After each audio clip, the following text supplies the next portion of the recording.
Queria que vocês abrissem Eclesiastes capítulo 3 para me explicar sobre a necessidade de entender o negativo. A gente só tem saúde espiritual quando a gente tem o positivo e o negativo. Quando Pedro Arruda estava ministrando a palavra dele, ele falou sobre as bem-aventuranças lá em Lucas 6 e os ais, né? Felizes são aqueles que são pobres, que têm fome, e ai daqueles que não têm essas características, né? Então, a palavra de Deus tem a parte positiva e a parte negativa, que é fundamental. Eclesiastes 3. Tudo tem o seu tempo determinado, e há tempo para todo propósito debaixo do céu. Há tempo de nascer e tempo de morrer. Tempo de plantar e tempo de arrancar o que se plantou. Tempo de matar e tempo de curar. Tempo de derribar e tempo de edificar. Deus tem me dado um peso profético para ajudar a discernir o tempo, e tem sido falado muito nesses dias sobre esse discernimento dos tempos. Então há um tempo de alegrar e há um tempo de entristecer. Há tempo para cada propósito, e vocês podem olhar que aqui ele começa às vezes fazendo esse paralelo, ele começa às vezes com o positivo e vai para o negativo, ou às vezes começa com o negativo e vai para o positivo, né? Igual quando ele vai falar agora, verso 4, tempo de chorar e tempo de rir. Qual que é melhor, rir primeiro e depois chorar, ou chorar primeiro e depois rir? Qual que é melhor? Então é isso aí. Tempo de chorar e tempo de rir, tempo de prantear e tempo de saltar de alegria. Tempo de espalhar pedras e tempo de ajuntar pedras. Então há momentos de espalhar e a gente fica querendo segurar com as mãos da gente, e aí vai vazando pelos dedos, tá? Então a gente tem que discernir o momento pastoral de agregar, o tempo de incluir, e o tempo profético de fazer separação. Então nós vamos estar trabalhando sobre a questão de separar, porque a palavra santa, ser santo, tem a ver com separar. Então há um momento de agregar, de ajuntar, e tem um momento de selecionar, de separar, de discernir o que é aproveitável e o que não é. Tempo de espalhar pedras e tempo de ajuntar pedras. Tempo de abraçar e tempo de afastar-se de abraçar. Às vezes, quando tem igrejas que toda reunião manda abraçar uns aos outros, fica cansativo. E depois outras igrejas, outras congregações vão para o outro exagero e nunca abraça. Ah, não, isso é coisa da alma, isso é coisa da carne, isso é artificial, e nunca abraça. Então há momentos de abraçar. E, por exemplo, quando está cantando no louvor e buscando a Deus, e está tentando ter comunhão, e está até fluindo a parte vertical, aí o dirigente manda pegar na mão do vizinho. Aí você corta o vertical, porque aí passou para o horizontal. Então tem que ter esse discernimento. Há momentos de abraçar, que é muito precioso. Às vezes a gente comunica coisas por um abraço que palavras não comunicam, né? E há momentos de ficar mais centrado no Senhor. Tempo de buscar, verso 6. Tempo de buscar e tempo de perder. Tempo de guardar e tempo de deitar fora. Vai acumulando tanta coisa, né? Eu gosto de juntar as coisas e minha esposa gosta de jogar fora. Aí faz o equilíbrio, né? Às vezes eu mando guardar uma coisa e outras coisas a gente não descobre que já jogou fora. Mas é necessário, senão vai acumulando muita coiseira, né? Tempo de guardar e tempo de deitar fora. Tempo de rasgar e tempo de coser. Tempo de estar calado e tempo de falar. Que Deus nos dê esse discernimento. Nós vamos estar falando sobre o silêncio, Um dos grandes atributos do deserto, um dos principais atributos do deserto é silêncio. Tempo de estar calado e tempo de falar. Tempo de amar e tempo de aborrecer. Tempo de guerra e tempo de paz. Agora eu vou falar algumas coisas em geral sobre o deserto que vocês podem anotar. Tipo algumas coisas avulsas sobre o deserto, e depois a gente vai entrar na linha que a gente tem direção de estar falando. O que é o deserto? O deserto tem dois significados principais. É um lugar seco, estéril, que não é produtivo. O primeiro significado do deserto é um lugar seco, estéril, não produtivo. Não adianta nem tentar semear ou plantar, que não tem água.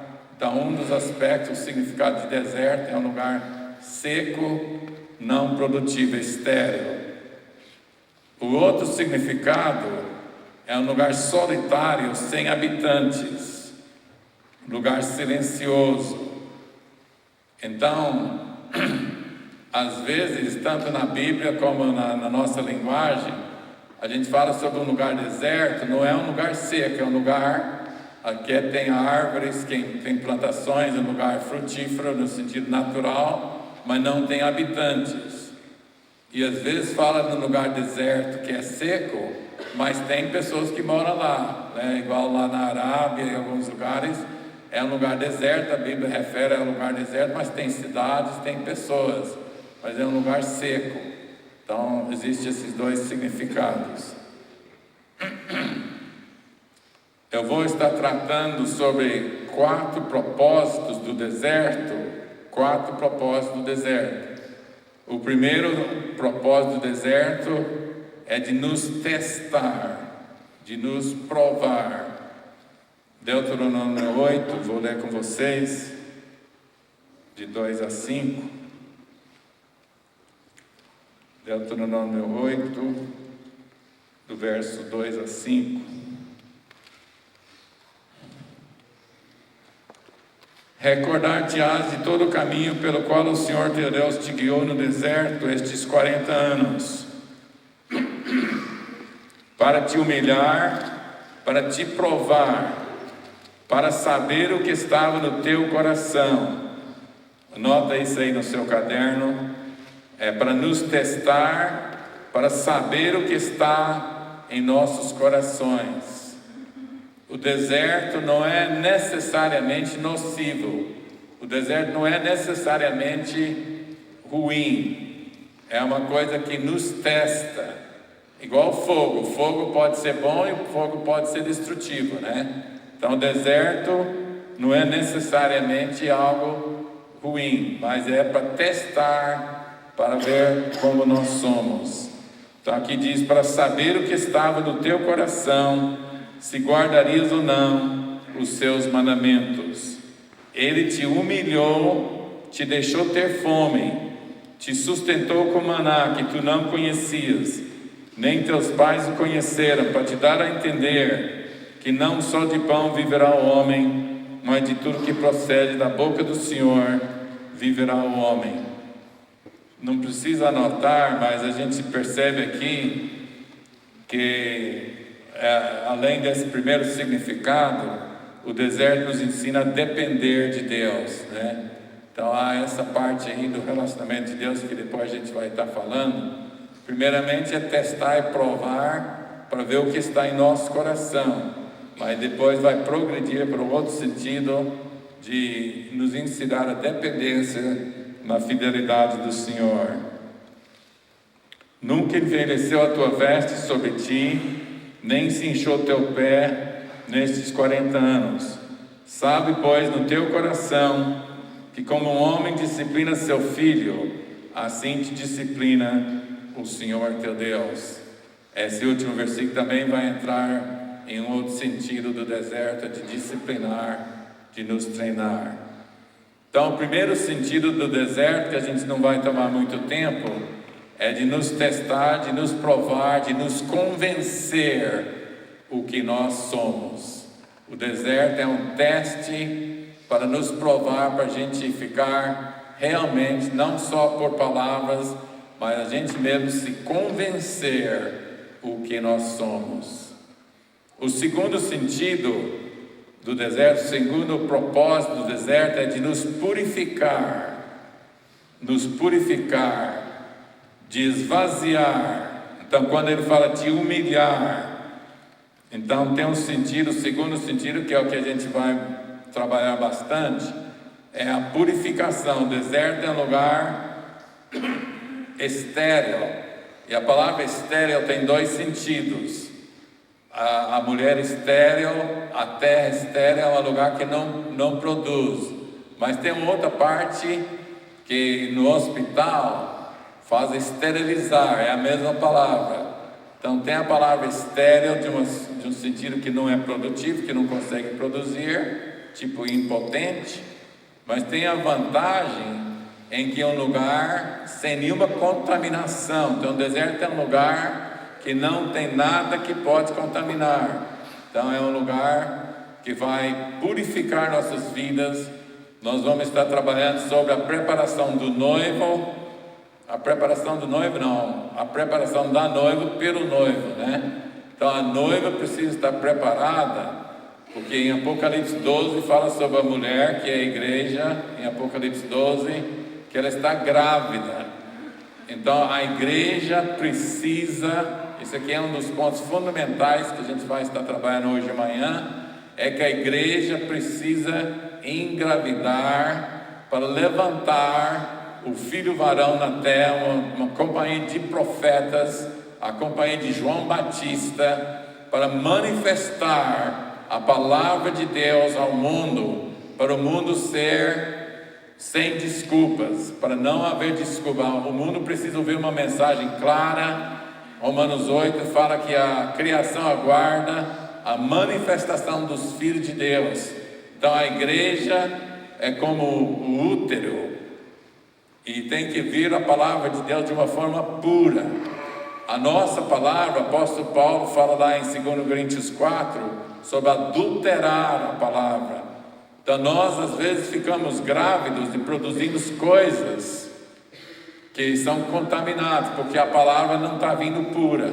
Então no deserto, aí vai ficar uma coisa, vai trabalhar uma coisa pura, da parte da palavra e da parte da mulher, que é recipiente, que é o útero, ela também precisa estar sadia. Então a gente vai estar entendendo essa questão do propósito do deserto, é o lugar de encontro. Esse é o terceiro sentido. O terceiro propósito do deserto é de ter intimidade, da gente alinhar com o nosso noivo, da gente ficar exclusivamente focado no noivo. Então, quando Deus afasta todas as outras vozes, todas as outras preocupações, todos os outros ídolos, nós vamos estar trabalhando no profeta Ezequiel e no Oséias, que fala sobre desmamar, sobre cortar os caminhos aos ídolos, né? Para estar diante do Senhor no deserto.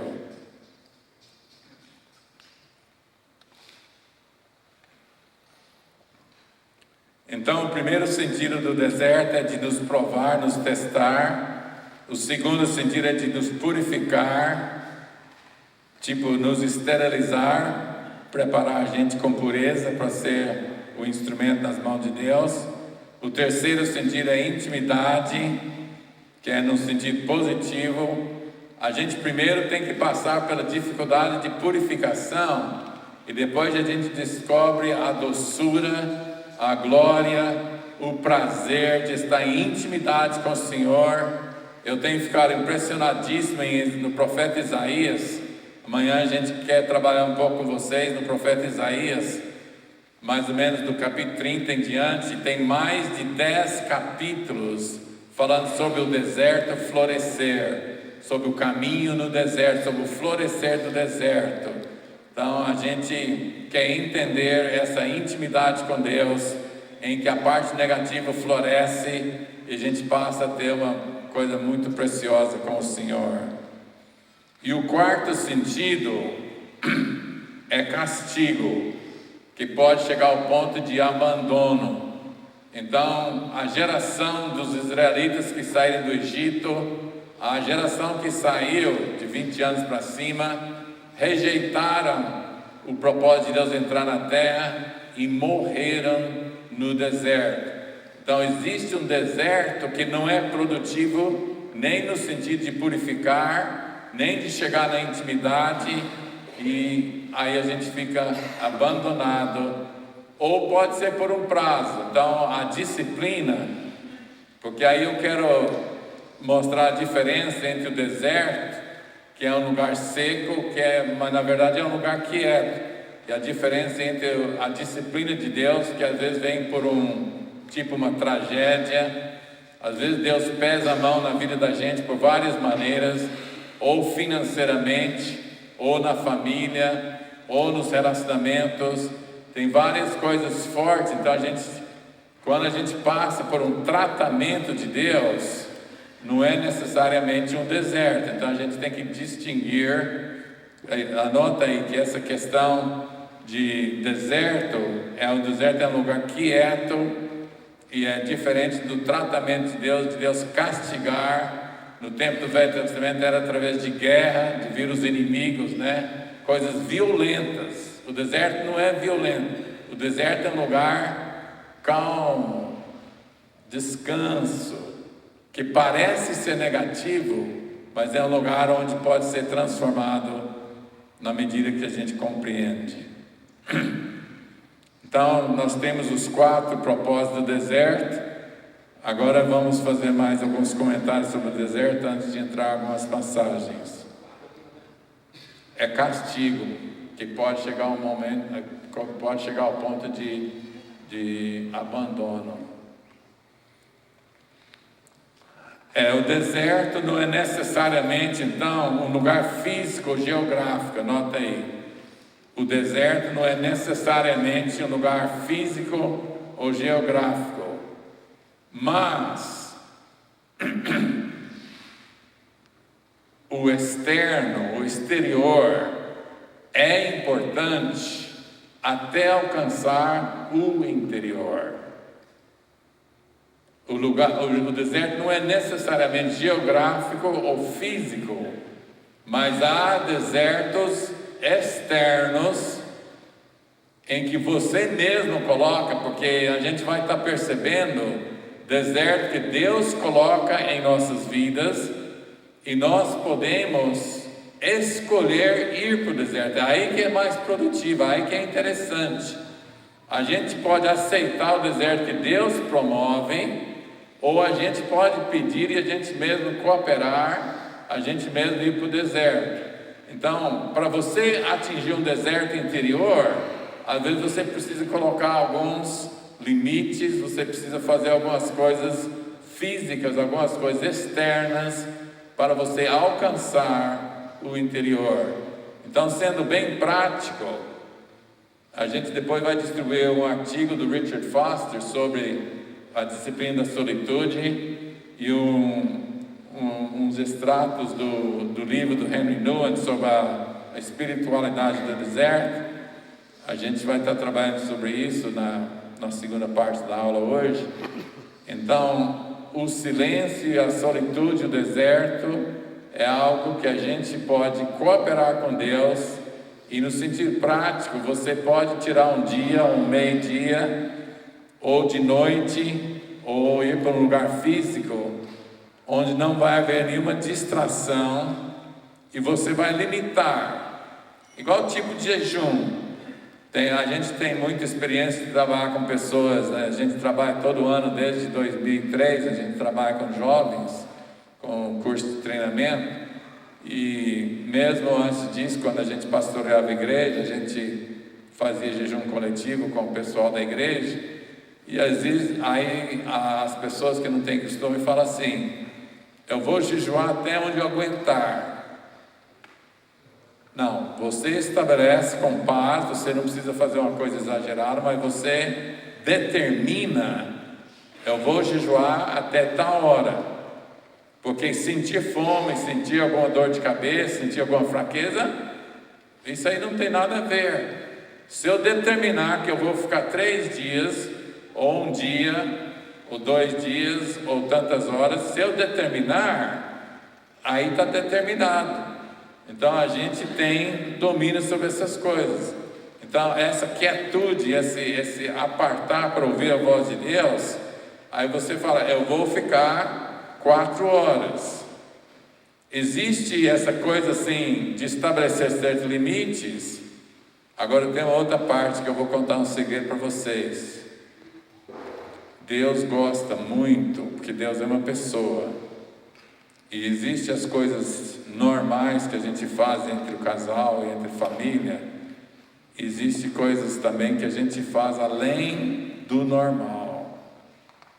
Uma vez eu estava numa chácara, assim, buscando a Deus lá em Rubiataba, Goiás, e já eram umas 4h30, 5 horas da tarde, e eu pensei comigo, eu não estava em crise, eu não estava precisando tanto ouvir de Deus por uma crise nem nada, mas eu não estava fluindo tanto a presença de Deus, e eu falei comigo, e naquela noite tinha reunião lá na igreja, e eu era o pastor da igreja, mas eu falei, eu não vou sair daqui, eu vou deixar os irmãos da reunião, eles não eram tão dependentes de mim, eu falei, eu vou deixar os irmãos na sua reunião, e eu vou ficar aqui com Deus.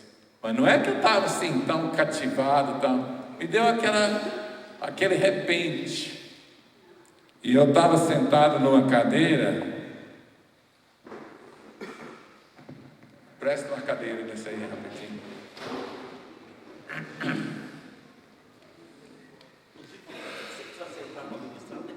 Obrigado.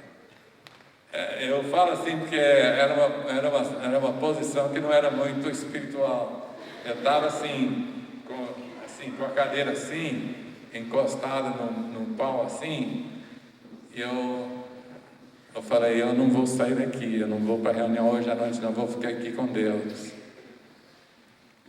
E a nuvem da presença de Deus desceu. E aí eu comecei a cantar músicas de amor, não podia cantar alta, tinha que cantar baixo.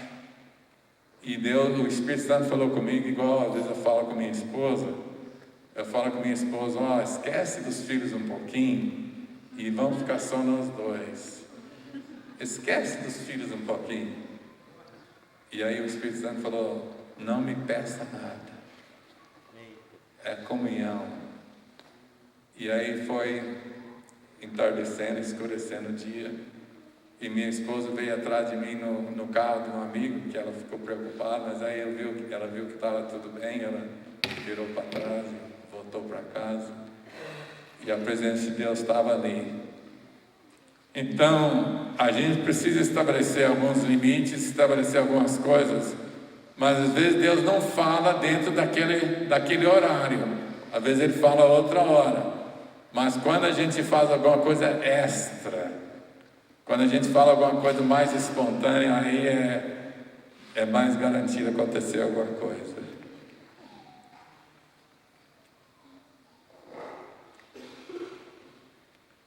Então o deserto não é necessariamente geográfico ou físico, já falamos. Outra coisa, o deserto é cíclico e constante. É uma ferramenta nas mãos de Deus, um modelador. É um tipo assim, uma ferramenta ou um aparelho que, quando eles estão na oficina trabalhando com máquinas, trabalhando, às vezes precisa de uma água para esfriar, ou precisa de um aparelho para esquentar. Quando a gente está trabalhando com fabricação, às vezes você precisa esfriar o material para não esquentar demais, e às vezes precisa aquecer para poder ficar mais maleável, né? Então na oficina de Deus, o deserto é uma ferramenta constante. Então é cíclico, Então, o deserto depois, eu queria que vocês entendessem que alguns de vocês, muitos de vocês já têm tido experiência de deserto, e algumas coisas que eu vou falar vai ajudar vocês a entender melhor. E se vocês ainda não entenderam, vai ter que passar por outras experiências. E quem nunca passou por um tempo maior, precisa especificamente ser marcado como um deserto assim mais intenso. Coloca aí no seu caderno, todo mundo precisa de uma experiência tipo inicial. Tem que ter um tempo mais intenso, que pode levar dias ou meses ou até anos. Não há um tempo determinado. Isso é outra coisa que eu quero que vocês coloquem. Não é uma questão de um tempo fixo, de falar assim, Moisés teve 40 anos, outro passou por 10 ou 20 anos. Não é questão de anos em si, mas precisa de uma experiência específica. Então, para quem é jovem, que nunca passou, precisa de ter um tempo maior, e depois daquilo vai ser o tipo uma cela, um quarto na sua vida. O Henry Nouwen, no livro dele, ele explica que depois de você ter aquela experiência no deserto, aí você sai do deserto, porque ele cita os monges do tempo passado, que eles passavam por muitos anos no deserto, e quando eles voltavam a ter comunhão com as pessoas, eles traziam o deserto com eles. Aí o deserto é um lugar de intimidade com Deus, então é uma cela, é um quarto na sua vida, em que você mantém e você pode recorrer. Depois de você estabelecer esse relacionamento de deserto com Deus, o que é esse deserto? É um aquietar das vozes de fora e as vozes da sua alma. Aquietar.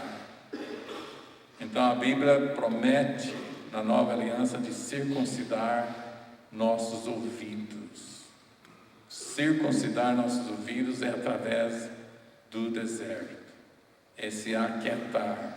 Então tem que ter uma experiência maior para depois continuar com uma experiência mais constante. Estão entendendo? Mais ou menos? Então é cíclico, é constante, é uma ferramenta, é um modelador, é um condutor e é um medidor, é um termômetro, é um medidor em que, a hora que você começa a ter sucesso, onde você começa a ter fruto, por isso que eu estou falando que é constante, aí a energia está fluindo. Aí quando você começa a ficar vaidoso e entra fermento, entra vaidade no meio, a energia corta. Aí começa a ficar seco. Agora há um momento seco que não é disciplina. Por exemplo, a fruta de uma árvore. Teve um ano lá em Montemor, que é aqui perto dessa região mesmo, assim, Montemor é daqui 80, 90 quilômetros. Teve um ano em que choveu tanto no tempo das flores de manga, que manga no interior a gente não compra manga tem para todo lado, todo quanto é lugar. A região de Montemor não deu manga um ano de tanta chuva, porque a manga deu as flores e a chuva continuava vindo, porque tanto as frutas de uma árvore como os cereais que plantam arroz, trigo, essas coisas, precisa da chuva no momento de começar a frutificação, o granar, né, a formação das frutas ou dos cereais. Mas depois, na hora da colheita, não pode ter chuva. Às vezes a chuva fora de hora dá muito prejuízo. Então há um momento de chuva, de frutificação, e há um momento de secar que não é negativo. Por exemplo, os pés de uva, as videiras que produzem uva, e a lavoura de tomate. A lavoura de tomate é uma das lavouras maiores da área de legumes e verdura. Eu trabalhei muito tempo com tomate, Então o tomate tem a guia principal e tem os brotos laterais que tem a mesma natureza da guia principal. Aí se você não podar, você não tirar as coisas laterais, isso significa a pessoa que é muito criativa e está muito abençoada na obra de Deus e quer fazer tudo quanto há em muitas direções, né? O Paulo Manzini estava falando ontem à noite sobre essa questão de manter o foco, né? Então a gente tira os brotos laterais que não são nocivos em si, não são negativos, são coisas sadias, mas tira a força da guia principal. Então a gente precisa entender um tempo seco que pode não ser nem negativo. Então há um momento de crescer, há um momento de dar um tempo, depois volta a crescer de novo, né? Então o deserto é algo usado por Deus. Então eu sinto na minha intuição, na minha imaginação, a gente na mão do oleiro, a gente na mão de Deus, e a gente saiu do deserto e a gente está bem, a gente está com unção, a gente está fluindo. E aí a gente começa a envaidecer. Aí Deus chama de volta. É como se tivesse a corda na cintura da gente, né? E a gente começa a extrapolar. A gente começa a ir fora do rumo. E Deus dá uma puxadinha para trás. E aí o termômetro no deserto, você tem que ter aquele tanto. Então o esterilizar, aí nesse lugar vazio, esse lugar seco, esse lugar silencioso, aí você volta a depender de Deus, aí você volta. Aí quem teve a experiência inicial, as próximas experiências não leva tanto tempo, que você já está mais ou menos sabendo. Então é uma coisa assim cíclico. E aí o primeiro ciclo precisa ser mais demorado.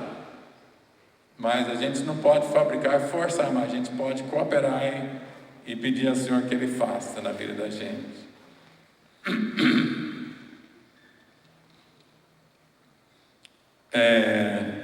Amanhã a gente vai estar trabalhando sobre o verdadeiro florescer. Escreve aí. O verdadeiro florescer só vem no deserto. Então não tem atalho. Não existe a gente florescer igual o apóstolo Paulo. Ele converteu e imediatamente começou a pregar, mas aí não deu certo. Ele foi lá para o deserto da Arábia e depois foi para Tarsis, né? Então não existe ministério legítimo que não passa pelo deserto, né? O deserto faz parte do treinamento.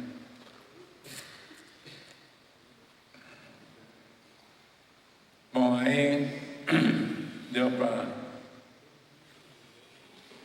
entender mais ou menos alguns. Vamos agora para o livro de Êxodo. Vou mostrar a primeira experiência da nação de Israel. E o Cristóvão tem falado bastante sobre Israel. Então vamos pegar essa questão do propósito de Deus com Israel. Vamos começar no capítulo 6 de Êxodo.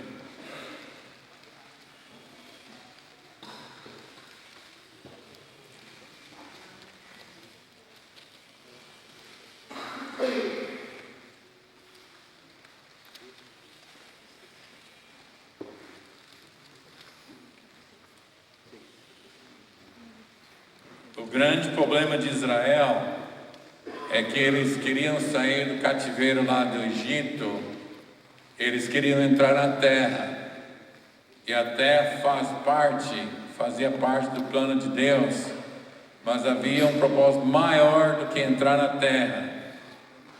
A gente percebe na história de Israel, aqui no sair do Egito, 3 motivos por que Deus tirou o povo de Israel. O primeiro motivo é tirar eles da escravidão de Faraó e abençoá-los com a terra. Esse é o primeiro motivo. O segundo motivo, Deus falou, sempre Moisés falava com o faraó: deixa meu povo ir para que me sirva. Deixa meu povo ir para celebrar uma festa há 3 dias aqui fora do Egito, no deserto. Primeiro motivo era de abençoar eles e tirar do cativeiro e dar realmente a terra para eles. Esse é um motivo mais óbvio. Quando Deus apareceu para Moisés ali na sarça ardente, Ele falou: eu tenho ouvido o clamor do meu povo e vou enviar você para libertar o povo da escravidão e levar para a terra. Esse é um motivo óbvio. O segundo motivo, Moisés falou com o faraó: deixa meu povo ir para que me sirva, né? Deus falando através de Moisés, para que me sirva, para que celebre uma festa. Então, cada vez, praticamente em cada uma das 10 pragas, Moisés sempre repetia: até quando você vai segurar o povo de Deus para que não os sirva? Deixa eles ir para os servir. Aí Faraó foi quebrantando aos poucos, né? Deixa ir só os homens. Fica aqui só na terra, faz aqui o sacrifício aqui na terra.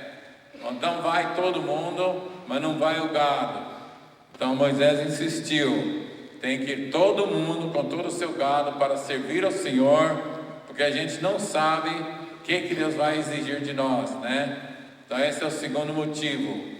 E o terceiro motivo nós vamos ver aqui em Êxodo capítulo 6, que é o motivo mais perto do coração de Deus e o povo não conseguiu entender.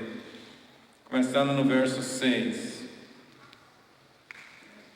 Portanto, dize aos filhos de Israel: eu sou o Senhor, e vos tirarei de debaixo das cargas do Egito, e vos livrarei da sua servidão, e vos resgatarei com braço estendido, com grandes manifestações de julgamento. Para quê? Verso 7. Tomar-vos-ei por meu povo, e serei vosso Deus. Esse é o motivo maior. O motivo de abençoá-los era o primeiro motivo. O segundo motivo era para servir ao Senhor. Mas o terceiro é o maior: tomar-vos-ei por meu povo, e serei vosso Deus. Essa é a frase mais repetida em toda a Bíblia. E vai lá para Apocalipse 21, ele diz: e eu serei seu Deus, e habitarei convosco, e vós sereis meu povo. Esse é o maior propósito de Deus. Vamos olhar agora no capítulo 15 de Êxodo, só para confirmar essa questão, que o Moisés entendia muito bem. O povo de Deus não conseguiu entender, mas Moisés entendia. No Cântico de Moisés, aqui no capítulo 15 de Êxodo, verso 17: tu o introduzirás e o plantarás no monte da tua herança, no lugar que aparelhaste, ó Senhor, para a tua habitação. Eles iam entrar na terra para se tornar junto com a terra, né? O Cristóvão explicou sobre ser o povo, ter a terra. Mas para quê? Para ser a habitação de Deus. Tu o introduzirás e o plantarás no monte da tua herança, no lugar que aparelhaste ao Senhor, para a tua habitação, no santuário ao Senhor que as tuas mãos estabeleceram. Agora o capítulo 19, verso 4. Então, quando Deus falou através de Moisés que Ele queria levar eles para o deserto para celebrar uma festa, levou mais de 3 dias, mas eles levaram alguns dias para chegar no Monte Sinai. E aqui eles estão no Monte Sinai, e Deus agora vai revelar o seu desejo, o seu propósito com o povo de Israel. Êxodo 19, de 4 a 6, é uma das passagens mais importantes, que Deus não fala nas entrelinhas, Deus fala claramente o que Ele quer. Tem passagem que a gente tem que interpretar e sentir nas entrelinhas, mas aqui é muito claro, muito forte o desejo de Deus. Tendes visto o que fiz aos egípcios, como vos levei sobre asas de águia e vos cheguei a mim. Eles poderiam ter ido direto do Egito lá para Canaã, mas eles passaram desviando, não foi um atalho, foi um desvio. Egito fica no sul e Canaã fica mais no norte, e o deserto fica paralelo ao Egito, fica no sul. Então, em vez de ir diretamente para Canaã, eles passaram pelo deserto. Então Deus fala: eu fiz aos egípcios e vos levei sobre asas de águia e vos cheguei a mim. Grava essa frase, que nós vamos usar essa frase em outros textos também. Agora, pois, se diligentemente ouvirdes a minha voz e guardardes a minha aliança, então sereis a minha propriedade peculiar dentre todos os povos, porque toda a terra é minha. Vós me sereis reino de sacerdotes e nação santa. Então todos eles iam ser sacerdotes. A peculiaridade do reino santo seria de todo mundo ser sacerdotes em comunhão com Deus. Aí todo mundo sabe que Deus desceu no Monte Sinai, verso 16 aqui nesse capítulo 19. Ao amanhecer do terceiro dia houve trovões e relâmpagos, uma espessa nuvem sobre o monte, muito forte clamor de trombeta, de maneira que todo o povo que estava no arraial se estremeceu. E Moisés levou o povo fora do arraial ao encontro de Deus, e puseram-se ao pé do monte. Então a possibilidade de ser reino de sacerdotes, de ser essa propriedade peculiar de Deus, era de Deus descer e falar com eles, e eles ter comunhão diretamente com Deus. Aí no capítulo 20, Deus fala os 10 mandamentos em voz audível. Os 10 mandamentos não foram entregues em primeira instância nas tábuas de pedra. Isso foi um substituto, foi alguma coisa secundária, porque eles não foram escritos nos corações, não houve um relacionamento pessoal deles receber as ordens de Deus e ter prazer de andar com Deus. Aí no final de ouvir os 10 mandamentos, verso 18, capítulo 20, verso 18, todo o povo presenciou os trovões, os relâmpagos, o clangor da trombeta e o monte fumegante. O povo, observando, se estremeceu e ficou de longe. Disseram a Moisés: fala-nos tu e te ouviremos, porém não fale Deus conosco, para que não morramos. Então eles escolheram um mediador, Moisés. Eles pediram para Deus não falar com eles. Então abortou a possibilidade de ser um reino de sacerdotes, abortou a possibilidade de andar com Deus pessoalmente. Mas também eles não estavam preparados, eles não tinham condição. A gente sabe que sem a misericórdia de Deus ninguém consegue ficar perto dessa coisa tão forte, essa coisa amedrontadora que Deus, a presença de Deus. Aí a gente não vai demorar nessa parte aqui sobre o povo de Israel no início, mas eu quero ler só mais uma passagem aqui em Êxodo, no capítulo 29. A proposta de Deus aqui com Moisés, com o povo, era o desejo dele, mas ele sabia que eles não iam corresponder, e Deus não desistiu por causa disso, ele só começou a andar mais devagar. Aqui em Êxodo 29, do verso 38 em diante,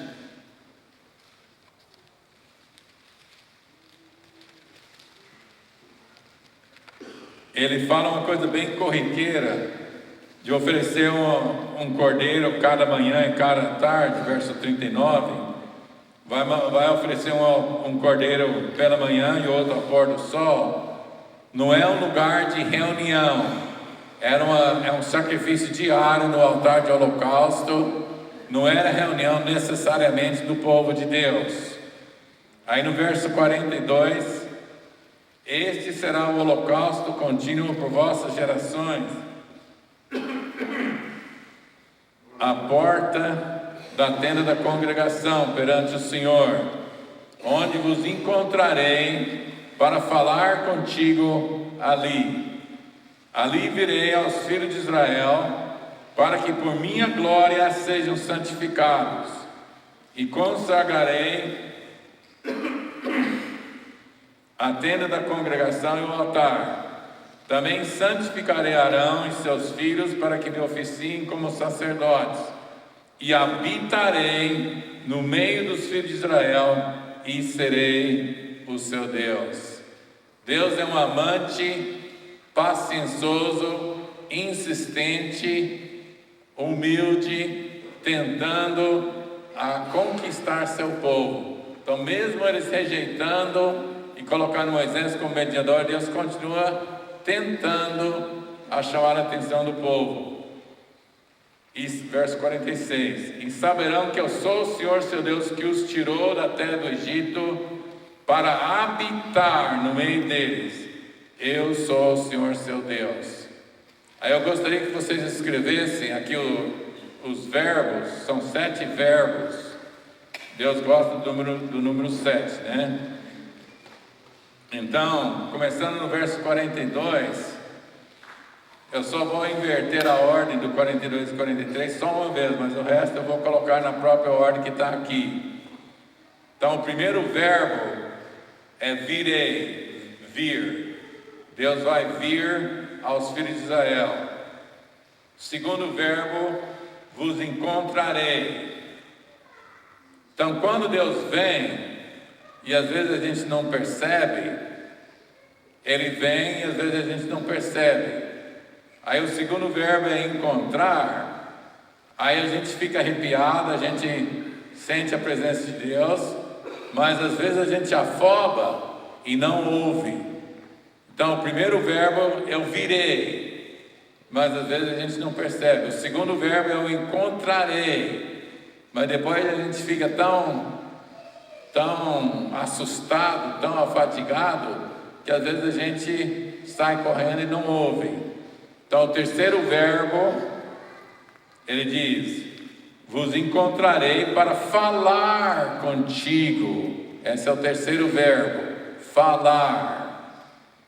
Aí o quarto verbo, eu virei para por minha glória serem santificados. Verso 43. Por minha glória sejam santificados. Então, a iniciativa toda é de Deus. O que é a ação do homem aqui? Estar ali no altar, oferecer um cordeiro. Qual é o nosso cordeiro que podemos oferecer ao Senhor? O próprio Jesus, Ele é o Cordeiro de Deus. Então, até a própria oferta, Deus providencia para nós. Então, nós somos a terra, e a semente vem de Deus, e todo o crescimento vem de Deus. Então, Deus apenas quer disposição. Então, o primeiro verbo, virei. Segundo, encontrarei. Terceiro, falarei. Quarto verbo, sejam santificados por minha glória. Às vezes a gente tem essa ideia que eu tenho que me santificar para falar com Deus, mas nessa disposição de vir com o cordeiro, com o sangue do cordeiro, a gente não é santo ainda, mas a gente está protegido pelo sangue, amém, gente? A gente aproxima da presença de Deus, não santificado em nós mesmos, porque Ele diz: por minha glória. É pela glória dele. Então, a gente longe da glória, a gente nunca vai se santificar. Então, a gente chega pelo sangue, e a gente ali começa a ouvir, e aí Ele começa a nos santificar com a sua própria glória. E o quinto verbo, consagrarei a tenda da congregação, e santificarei Arão e seus filhos. Ele repete mais uma vez, né? Então, há uma pequena diferença entre santificar e consagrar, é praticamente a mesma coisa.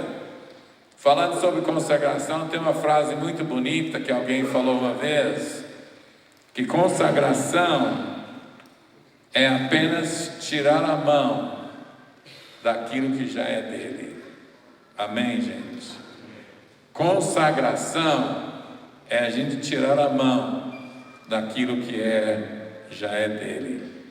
Então, a pequena diferença que eu acho na minha ótica entre santificar e consagrar, consagrar é uma coisa mais específica, imediata, e santificar é um processo mais demorado, tá?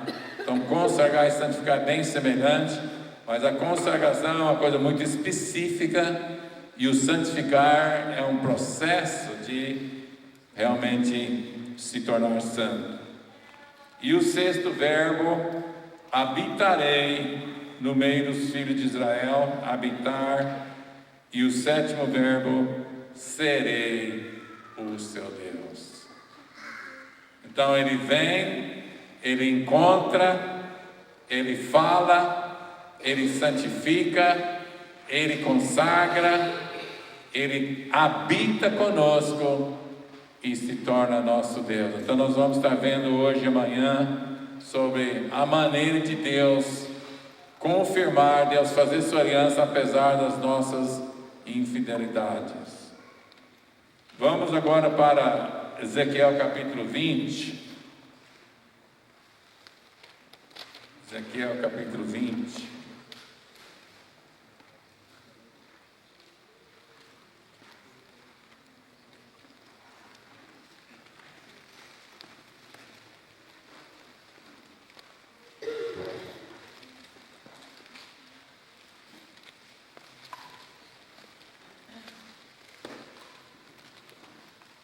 O capítulo 20 de Ezequiel é um grande capítulo onde ele faz um diálogo, um pleitear com o povo dele. Eu vou só ler os primeiros versos, depois a gente vai mais para o final. No 5º mês do 7º ano, aos 10 dias do mês, vieram ali alguns dos anciãos de Israel para consultar ao Senhor e assentaram-se diante de mim. Aí eu trabalho muito com os alunos sobre o livro de Ezequiel. No segundo semestre do ano a gente trabalha muito sobre o livro de Ezequiel, e é interessante, eu vou só citar algumas instâncias durante o livro. No capítulo 3, bem no início de Ezequiel, Ezequiel recebe uma visão na beira do rio, e depois da visão ele volta para habitar no meio do povo. Ele ainda não é reconhecido como profeta.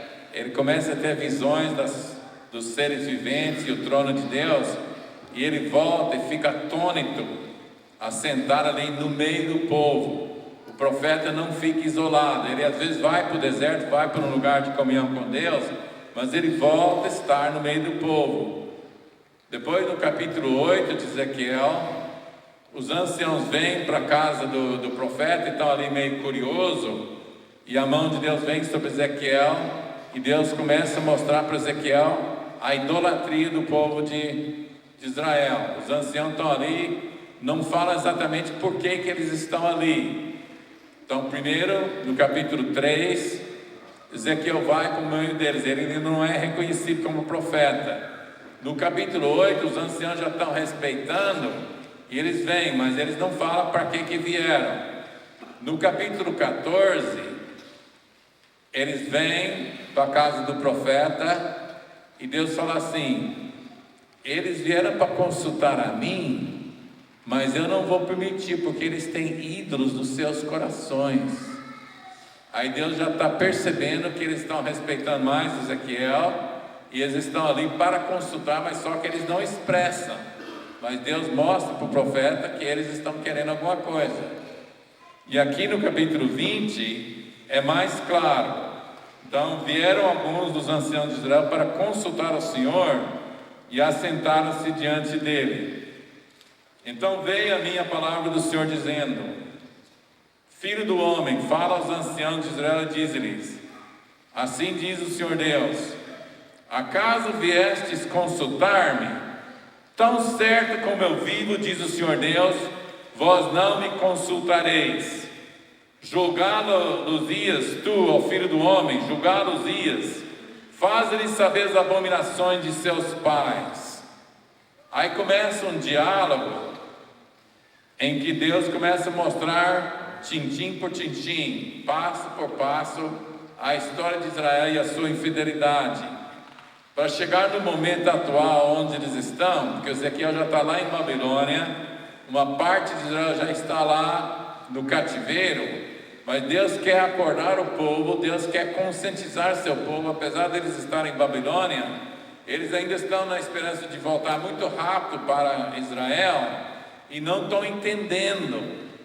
Então, uma das coisas que eu quero passar para vocês é que quando a gente está no deserto, e aí Isaías, o profeta Isaías, amanhã a gente vai ver sobre o florescer do deserto, mas não vai acontecer na mágica. Sim, sem mais, sem menos. Igual o dia que a gente, mais no início da semana, a gente estava orando pelos irmãos caídos, né? Os irmãos que estão desfalecidos. Eu não falei, mas teve muita unção na oração. Mas assim, só usando essa parte aqui, quando vocês orarem, quantos têm peso pelos irmãos que estão caídos, que precisam ser restabelecidos? Quando vocês orarem por eles, que a oração, quanto mais específica, faz mais efeito, vocês sabem disso. Então eu senti aquela manhã, quando a gente estava orando pelos irmãos desfalecidos, que às vezes eles estão no deserto. Então, para sair do deserto, você tem que entender por que você está ali. Você tem que entender o que Deus quer com você. Então, a transformação do deserto em jardim é quando a gente entender o que é a sequidão, por que eu estou ali, o que Deus quer comigo. Aí é fácil o florescer.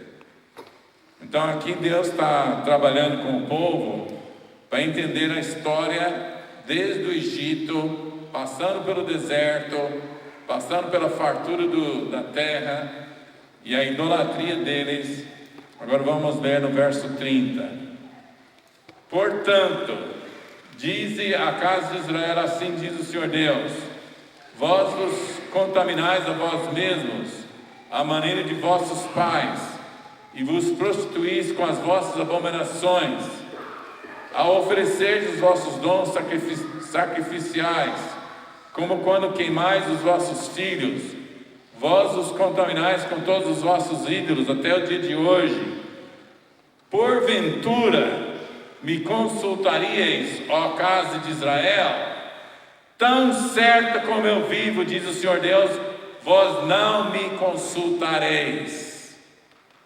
Vocês fazem as suas idolatrias e depois querem ser meu povo, porque entre muitos deuses que podem abençoar os seus desejos carnais, também existe o Deus Jeová. Aí vocês têm seus deuses, mas também querem a bênção de Deus.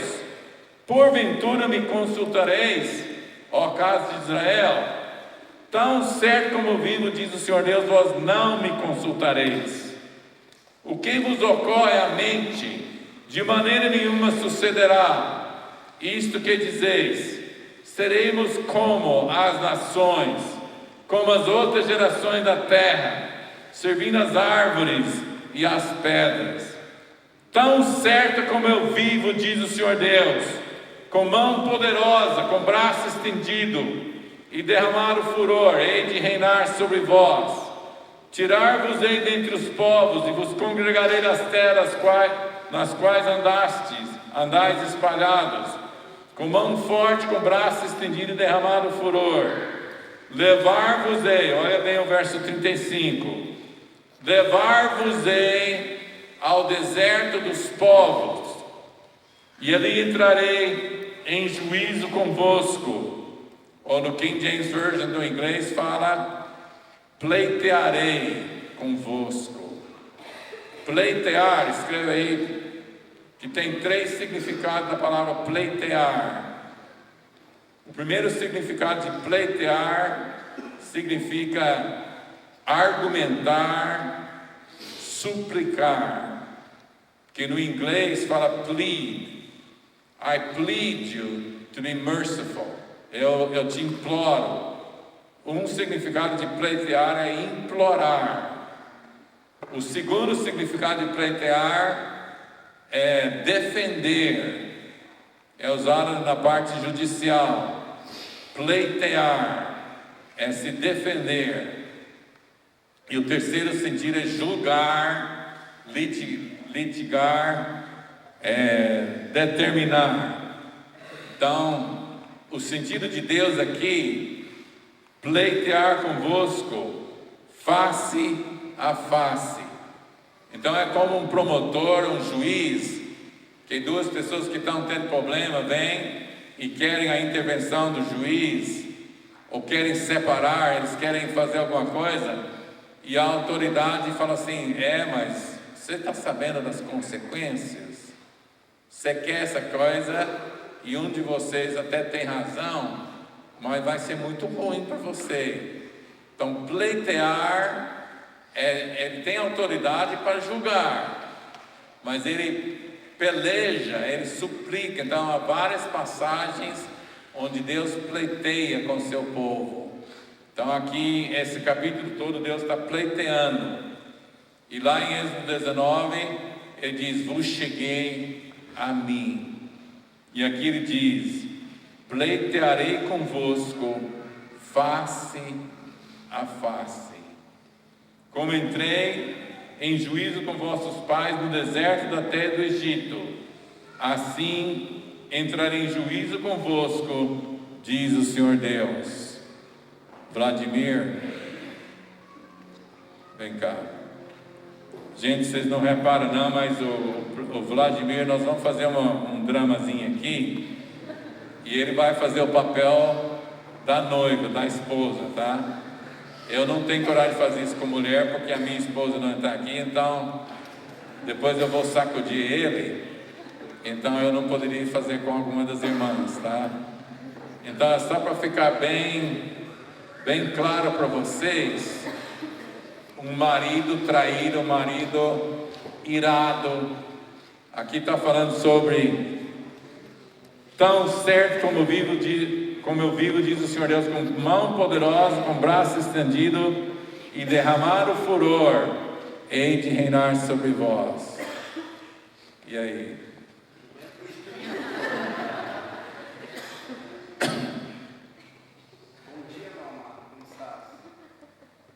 Bom dia?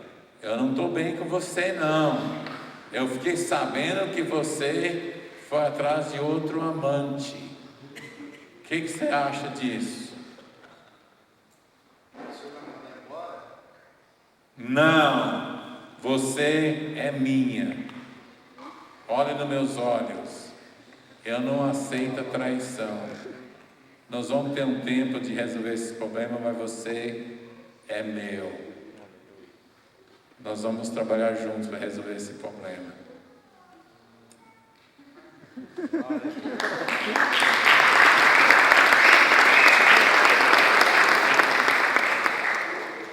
É uma questão assim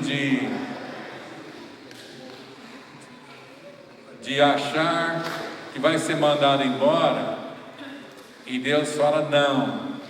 Então nós vemos em muitos lugares, eu posso mostrar em muitos lugares para vocês, os profetas falando da ira de Deus, mas não da rejeição. Vou só usar um exemplo para vocês, aqui em Sofonias, tem inúmeras vezes que isso acontece. Dá uma olhadinha no profeta Sofonias, é um dos últimos profetas antes do Novo Testamento.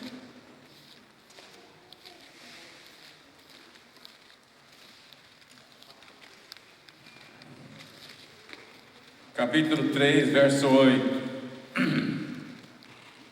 Esperai-me, pois, a mim, diz o Senhor, no dia que eu me levantar para o despojo, porque a minha resolução é ajuntar as nações. Sofonias 3, 8. A minha resolução é ajuntar as nações e congregar os reinos, para sobre eles fazer cair a minha maldição e todo o furor da minha ira. Pois toda essa terra será devorada pelo fogo do meu ciúme. Então darei lábios puros aos povos, para que todos invoquem o nome do Senhor e o sirvam de comum acordo. Aqui a gente não consegue discernir.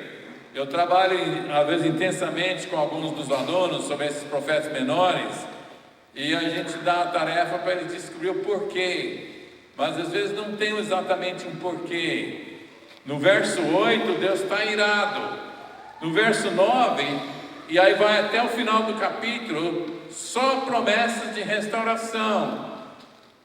Então Deus, ali em Ezequiel 20, Ele fala: vocês vieram para me consultar, eu não aceito vocês me consultarem. Então podemos voltar para trás? Não! Vocês não vão ser como as outras nações. Os judeus naturais, eu já vi comentários de judeus naturais de falar: eu não queria ser diferente. Muitos judeus falam assim: nós somos diferentes, nós não queríamos, nós só queríamos ser iguais aos outros, mas Deus não permite. Então Deus diz: darei lábios puros e todos me invocam. Verso 12: então deixarei no meio de ti um povo modesto e humilde, que confie em nome do Senhor. Agora vamos para o profeta Oséias. Nós vamos ver uma outra ocasião bem paralela àquele de Ezequiel. Então ali Ezequiel, ele disse que como o povo saiu do Egito e passou pelo deserto, o povo ia voltar das outras terras. Então a saída do Egito, é bom até anotar isso aqui: sair do Egito significa sair do mundo, e sair das outras terras, sair de Babilônia, significa a purificação do povo de Deus. Não está referindo à salvação em si. Houve uma saída do Egito e um passar pelo deserto no início, e em Ezequiel 20, agora nós vamos confirmar isso aqui em Oséias 2, há uma saída para o deserto, para a purificação do povo que já é o povo de Deus. Então todo mundo sabe que Oséias casou com uma prostituta e teve filhos com ela. Aí no capítulo 2, verso 5: pois sua mãe se prostituiu, aquela que os concebeu ouve-se torpemente, porque diz: irei atrás dos meus amantes, que me dão o meu pão, a minha água, a minha lã, o meu linho, meu óleo e as minhas bebidas. Portanto, eis que cercarei o seu caminho com espinhos, e levantarei um muro contra ela, para que ela não ache as suas veredas. Então eu gostaria que vocês fizessem uma listinha aqui, dentro dessa passagem. Essa aqui é a primeira coisa que Deus vai fazer. Para chegar ao deserto tem que ter algumas coisas mais fortes. Às vezes Deus tem que fazer certas coisas, e há muitos testemunhos. Eu sei que mais de 50% de vocês poderiam testemunhar de coisas pesadas que Deus faz na sua vida para te levar a Ele. Então, para sair da idolatria, vocês sabem que idolatria é comparado com a prostituição. Então a infidelidade, o amar aos outros ídolos. Alguém aqui não tem algum ídolo? Levanta a mão se alguém aqui não tem nenhum ídolo.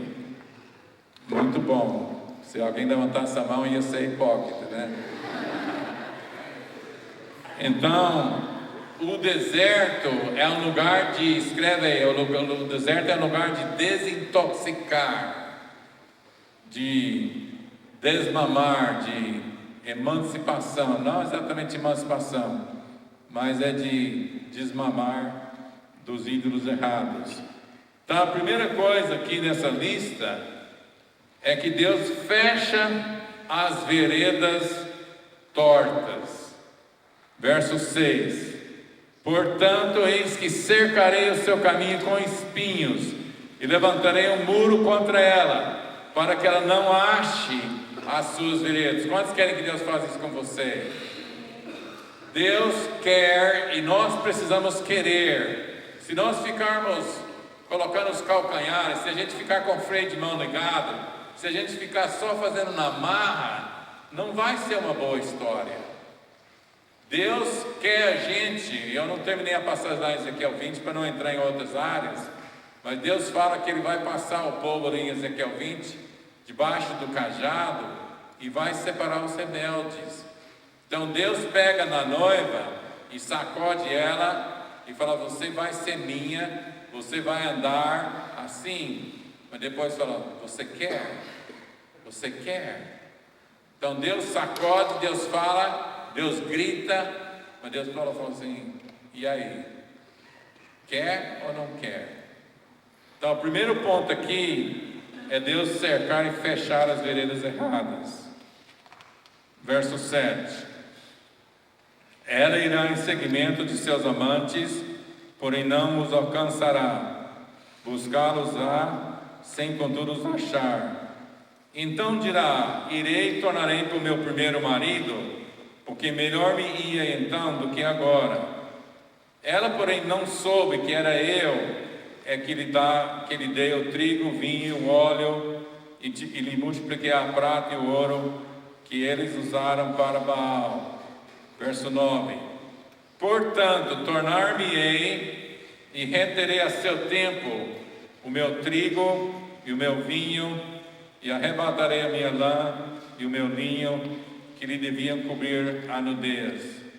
Então, o segundo ponto que Deus faz é reter os mantimentos e os recursos. Quando Deus começa a secar os seus recursos, ergue a sua cabeça para o alto. Aqui em Oséias, talvez a gente não vai ler, eu vou só deixar a passagem aqui para vocês. No capítulo 5 de Oséias, do verso 12 até verso 14, ele começa a tratar com Efraim, com Israel, e no verso 13, Efraim procura ajuda com as outras nações.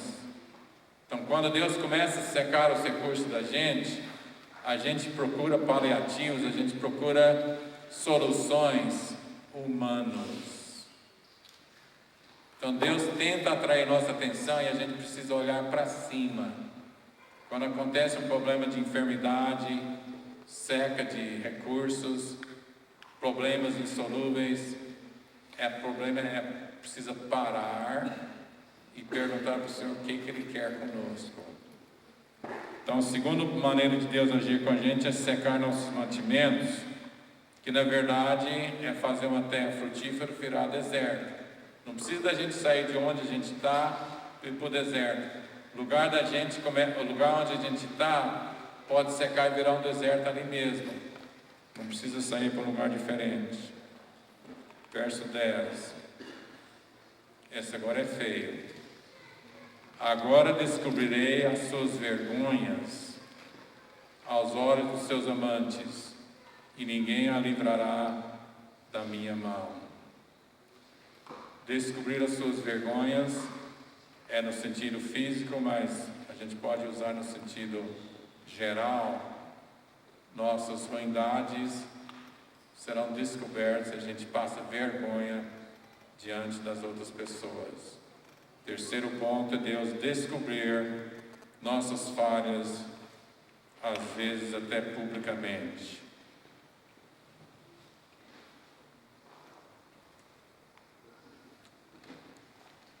Na época que Jimmy Swaggart, um grande pregador na televisão, alguns anos atrás, na época que Jimmy Swaggart foi pego no seu adultério, eu vi um outro irmão de Deus explicando que Deus não poupa, Deus envergonha as pessoas que andam errado, às vezes publicamente, porque Deus não poupa a vergonha dos seus servos quando precisam ser tratados. Verso 11. Farei cessar todo o seu gozo, as suas festas de lua nova, os seus sábados e todas as suas solenidades. O terceiro ponto foi descobrir as suas vergonhas. E o quarto ponto é cessar o prazer nas reuniões e nas festividades. Deus começa a secar as reuniões, a presença de Deus desaparece, é algo que acontece, a gente precisa descobrir por quê. O primeiro ponto é Deus cercar os caminhos, o segundo ponto é secar os recursos, o terceiro ponto é descobrir as suas vergonhas, e o quarto ponto é fazer sem graça suas reuniões. Quantos querem ter humildade para descobrir por que a reunião está sem graça? Quantos querem ter humildade para entender o que Deus está querendo mostrar para a gente? Mas esse não é o final ainda não. Verso 12. Devastarei a sua vide e a sua figueira, de que ela diz: esta é a paga que me deram os meus amantes. Eu, pois, farei delas um bosque, e as bestas feras do campo as devorarão. Vou dar só um pequeno exemplo. Quando eu estava numa fase rebelde, em que eu estava revoltado, e eu realmente saí da igreja, saí do ministério, e fiquei um tempo muito amargurado. Eu estava tocando um comércio e tinha uma caminhonete, a gente trabalhava com verduras e legumes, né, buscando na Ceasa. Aí a gente tinha a caminhonete para carregar os produtos, e meu filho estava nessa viagem, e um rapaz que trabalhava comigo, e meu filho estava dirigindo a caminhonete, e ele dormiu em cima, dormiu na estrada e desceu num viaduto, e o rapaz que estava junto morreu na hora, e a caminhonete deu perca total, e Deus poupou a vida de meu filho. Não teve nada sério com ele, mas o rapaz morreu, e era pai de 5 filhos, e eu tive que cuidar dessa família por um tempo, mas depois consegui aposentá-la. Então, houve uma cacetada, né? Houve uma coisa forte, e um fornecedor de banana que era crente na Assembleia de Deus, ele chegou com muita humildade e falou assim, depois que soube da minha tragédia, ele chegou e falou: você não leva mal não. E era numa cidade onde ninguém conhecia, ninguém me conhecia, não era Piatava, ninguém me conhecia como pastor nem nada. Mas esse crente da Assembleia de Deus, um senhor de idade, falou para mim: você não repara não que você e seu filho têm chamamento ministerial, e Deus está querendo te acordar. Então Deus permite tragédias, Deus permite coisas pesadas para chamar a atenção da gente. A gente tem um amigo lá em Goiânia que tinha um filho, ele tem 2 filhos, ele tinha um filho, e ele pegou um tumor na cabeça, e aí fez um tratamento e não deu certo, e o menino ficou com o vegetal, né? Ficou fora de si. Deus é tão caprichoso por necessidade, Deus é tão caprichoso por necessidade, que esse menino dos 12 anos até os 16, por 4 anos, ele ficou ali com uma enfermeira, né, 24 horas, ele ficou ali vegetando, e depois faleceu. O único filho homem do nosso amigo. E aí a gente não tinha muito contato com ele, depois a gente foi lá na casa dele, depois da morte e tal, e a esposa dele mostrando as fotos, contando. A esposa, aquela pessoa mais extrovertida, que já tinha chorado, já tinha sarado, já estava bem, e o pai, a gente no sofá, eu e minha esposa com essa irmã, mostrando as fotos, né, e o pai ao lado. Aí quando a esposa, a mãe, acabou de contar que alguns homens não são muito emocionais de mostrar, ele falou comigo: quando meu filho morreu, ou quando desceu, meu mundo acabou. Porque ele estava invocado com as coisas, ele tinha um chamamento e não estava sendo fiel. Então, quando Deus quer acordar a atenção da gente, Deus usa algumas maneiras que são um pouco pesadas, mas para o nosso bem. Amém? Amém, gente? Amém. Então, Deus trabalha cercando o caminho, e em qualquer desses pontos, você pode acordar, você não precisa passar por todos eles. Não precisa passar por tanta tragédia. Deus usa o mínimo necessário, mas esse mínimo é o que seja necessário. Deus é bom, Deus ama e Deus disciplina quem Ele ama. E quem recebe mais tratamento pode ser uma pessoa mais querida de Deus, amém? Então, verso 13: castigá-la-ei pelos dias dos Baalins, nos quais lhes queimou incenso, e se adornou com as suas arrecadas, com as suas joias, e andou atrás dos seus amantes, mas de mim se esqueceu, diz o Senhor. Então, depois de Deus tratar, portanto, eis que eu a trairei, e a levarei para o deserto, e lhe falarei ao coração. Uma outra ocasião pequena que eu estava ainda com certa rebeldia, eu estava tocando uma lavoura de tomate e meu gerente falou comigo que porque o lavrador é assim, eu não trabalho com banco, então você colhe uma lavoura, você investe numa lavoura que é lavoura de verdura é 3 meses, aí você investe numa lavoura, adubos defensivos, os funcionários, as coisas, aí você colhe para investir na próxima lavoura. Aí se uma lavoura falhar, aí você fica sem recurso para a próxima lavoura. Aí um dia o gerente falou comigo, pode arrancar essa lavoura, que as guias estão todas doentes, não vai produzir nada. Já tinha gastado, os tomates já estavam dessa altura, já tinha fruta no meio termo. Ele falou, pode arrancar e jogar fora, que perdeu. Aí ele me falou um dia de tarde, e no outro dia cedo, tomando café sozinho, veio igual uma abelha assim. Você perdeu a lavoura porque você está fora da igreja. Aí deu um gosto doce na boca e amargo ao mesmo tempo. Eu entendi o porquê, senão a gente fica confuso, né? Então eu entendi o porquê e tratei de voltar logo para a igreja, né?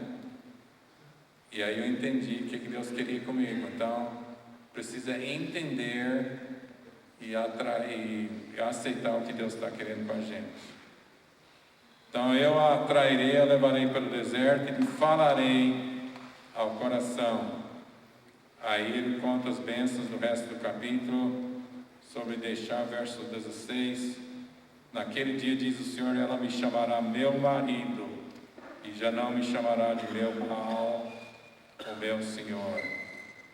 Então Deus leva a mulher para o deserto para falar com ela, e ela passa a compreender. Deixa eu ver uma coisa com vocês no Salmo 107, só para confirmar a maneira que Deus age com as coisas. Salmo 107.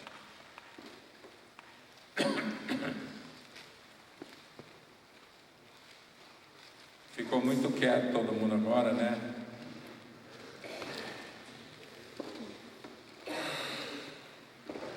A gente sobrevive, viu, gente?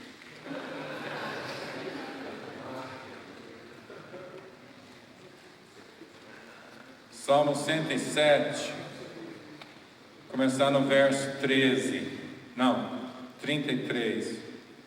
Meu óculos não é próprio ver de perto, às vezes eu confundo um pouquinho. Salmo 107, verso 33. Ele converteu rios em desertos e mananciais em terra seca, terra frutífera em deserto salgado, por causa da maldade dos seus habitantes. Converteu o deserto em lençóis de água e a terra seca em mananciais.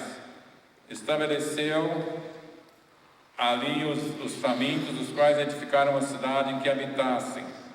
Semearam campos e plantaram vinhas e tiveram fartas colheitas. Ele os abençoou de sorte que se multiplicaram muito e o gado deles não diminuiu. Mas tornaram a reduzir-se e foram humilhados pela opressão, pela adversidade, pelo sofrimento. Lançou ele o desprezo sobre os príncipes e os fez andar errante onde não há caminho. Mas levanta da opressão o necessitado para um alto retiro e lhe prospera famílias com rebanhos. Então, olhando a passagem que eu li, verso 33 e 34, negativo. 35, 36 até verso 38, positivo. 39, negativo. 41, levanta da opressão e abençoa. Então, são ciclos que passam. Deus faz secar e Deus faz florescer do jeito dele. Para terminar essa parte, vamos olhar para Isaías 42.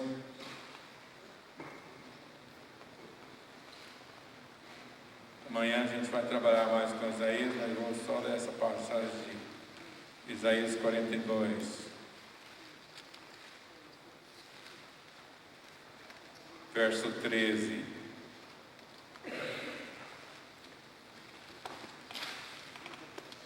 O Senhor sairá como valente, despertará o seu zelo como homem de guerra, clamará, lançará forte grito de guerra e mostrará sua força contra os seus inimigos. Por muito tempo Deus ficou quieto, verso 14. Por muito tempo me calei, estive em silêncio e me contive, mas agora darei gritos como a parturiente e ao mesmo tempo ofegarei e estarei esbaforido. Aí o que ele vai fazer? Verso 15. Deus por muito tempo fica calado, Deus levanta e grita e desabafa. E o que é a primeira ação? Verso 15. Os montes e outeiros devastarei e toda a sua erva farei secar. Tornarei os rios em terra firme e secarei os lagos. Tem que haver um negativo para acordar seu povo, para purificar. Então o deserto tem um significado de purificação e depois vem a parte da intimidade. Então verso 15, devastarei os montes e outeiros e toda a sua erva farei secar, tornarei os rios em terra firme e secarei os lagos. Verso 16, vamos ver quem vai ser candidato para Deus abençoar. Guiarei os cegos por um caminho que não conhecem. Quantos querem ser cegos para ser guiados pelo Senhor? Estar no deserto, ser cego. Guiarei os cegos por um caminho que não conhecem, fá-los-ei andar por veredas desconhecidas. Tornarei as trevas em luz perante eles e o caminho escabroso plano. Estas coisas lhes farei, jamais os desampararei. Então Deus faz secar e Deus faz florescer. Aí nós vamos terminar essa aula de hoje em Malaquias capítulo 3.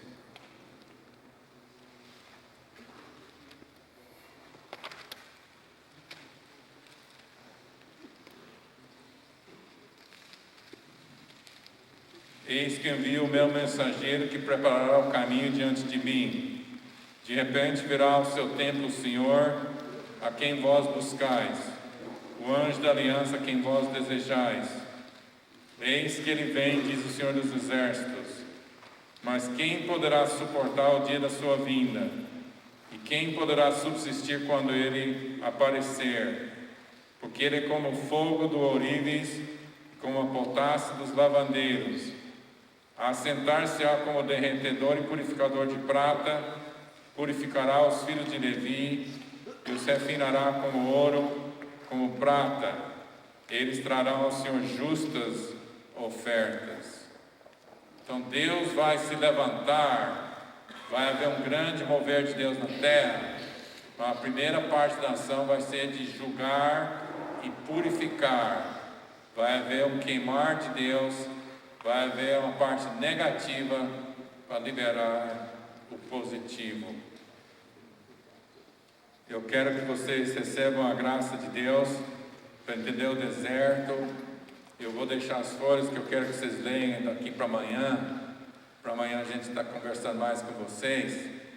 Tem um artigo aqui do Richard Foster sobre o silêncio, sobre a noite escura da alma e algumas partes do livro do Henry Nouwen sobre a espiritualidade. É só uma questão para vocês não ficarem confusos. É que o Richard Foster fala que solidão não é correta, é solitude. E o Henry Nouwen considera solitude, não solidão, como positivo, mas é só uma questão de terminologia, tá? Um usa solidão de uma forma e o outro usa de outra. O Henry Nouwen fala sobre fugir do mundo, ter silêncio e ter comunhão com Deus. Primeiro a gente tem que calar as vozes ao nosso redor. Então, o lugar de deserto é o lugar da gente calar as vozes, ficar em paz consigo próprio, conhecer o próprio coração. A gente entender o próprio coração gasta tempo. Tem que haver o silêncio suficiente para ouvir a voz de Deus. Então Deus quer realmente se revelar a nós através do deserto. Senhor Jesus, nós queremos estar atentos à Tua voz, à Tua direção. Queremos receber as chuvas que vêm de Ti. E queremos entender quando o Senhor permite alguma coisa seca, quando o Senhor quer purificar nossas vidas. Que o Senhor possa nos dar discernimento e paz e descanso, de saber que o Senhor está usando os meios apropriados. Nós declaramos a Tua bondade, a Tua perfeição, a Tua sabedoria perfeita, que o Senhor trata dentro da Tua sabedoria, do Teu amor. Que o Senhor possa ajudar cada um a refletir, a entender que aquilo que o Senhor quer fazer nos últimos dias tem a parte positiva e tem essa parte negativa, para que possamos chegar na Tua imagem, naquilo que o Senhor quer de nós. Em nome de Jesus te agradecemos. Amém.